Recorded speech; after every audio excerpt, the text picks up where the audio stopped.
Hey everyone, Dr. O here. In this lesson, we're going to cover the last big fasting myth, which is that fasting makes you tired and causes brain fog.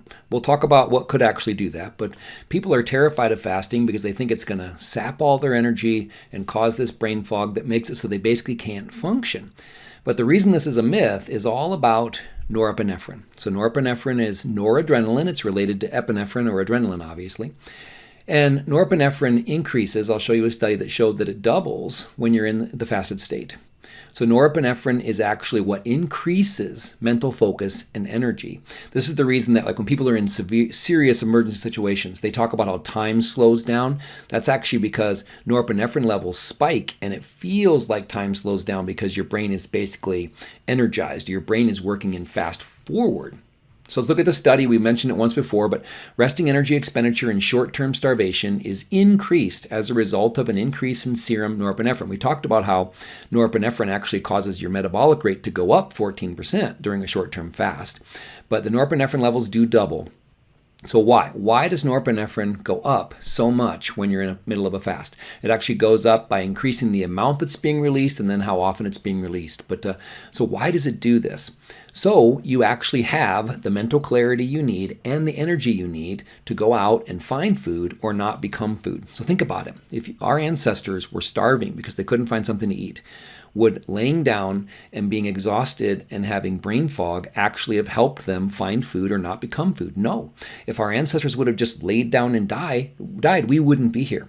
The boost in norepinephrine is what caused them to have a spike in energy, a spike in metabolic rate, so they could go out and find the food they needed. So it's very, very important to understand that norepinephrine levels actually go through the roof when you're in the middle of a fast, and it's designed to keep you from having brain fog and to keep you from being tired. So let's talk about the elephant in the room, though. Why do some people feel tired and have brain fog when they try fasting or any other diet? Simply put, you are a food addict, a sugar addict, and you're going through withdrawals, right? I don't mean any offense by that. Some people argue that food addiction isn't a real addiction, but I think it's close enough if it isn't.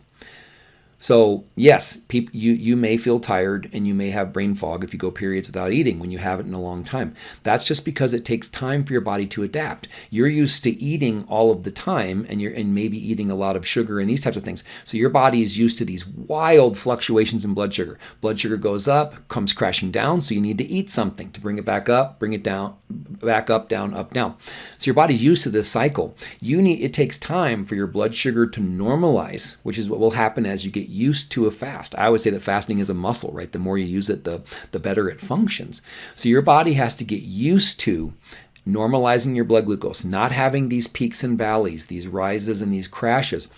Your body also has to get used to using fat as a fuel source. It's the same reason that when people go on ketogenic diets, it takes time to get used to it. It can take 3 to 6 weeks for your body to become completely fat adapted. So I'm not saying you have to suffer for 3 to 6 weeks when you're fasting, but I'm just saying early on, when you first start fasting or going on any diet, you probably will feel tired and have some brain fog, but it's not necessary, and there's not a physiological reason for that. It's these types of things.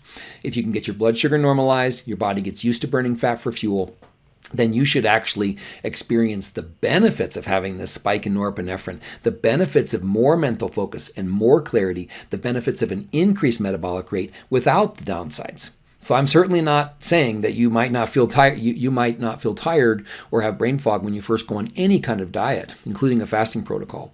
But I want to explain that it is not a requirement and it's not necessary, and it's not inherently anything to do with the fasting protocol. So this is why, people swear by ketogenic diets and fasting because of how it enhances mental clarity, right? You can go back all the way to the time of Socrates when they used fasting to enhance mental clarity, not to lead to brain fog. So personal experience, I teach anatomy and physiology, microbiology, and nutrition for a living. I have an extremely mentally taxing job, right? I have to remember thousands of bits of information and I have to share it with students constantly on the fly. I teach all of my face-to-face classes completely fasted without any trouble, right? Because I actually find that when I'm in the classroom is the best time to be fasting because I'm too busy to think about food. And then just as another little aside, I recently gave a 2-hour presentation on brain health. And I didn't do this on purpose, but I actually gave a 2-hour presentation on brain health, tons of information there, and it went really, really well. But I was 5.5 days into a fast. This was actually the last extended fast that I did. I used to do some extended 6-day fasts. The last one that I did, 5.5 days in a fast, 2-hour presentation on brain health, no notes, and I did great. So personal experience and scientific studies and all the people I've worked with show that no, fasting does not inherently make you tired or cause brain fog. So we have busted this myth as well. If you're having those kind of problems, then follow my program for how to prepare for fasts, how to ease into fasting, how to minimize these kind of problems. But it is not the fasting that's causing these issues. All right, I hope this helps. Have a wonderful day. Be blessed.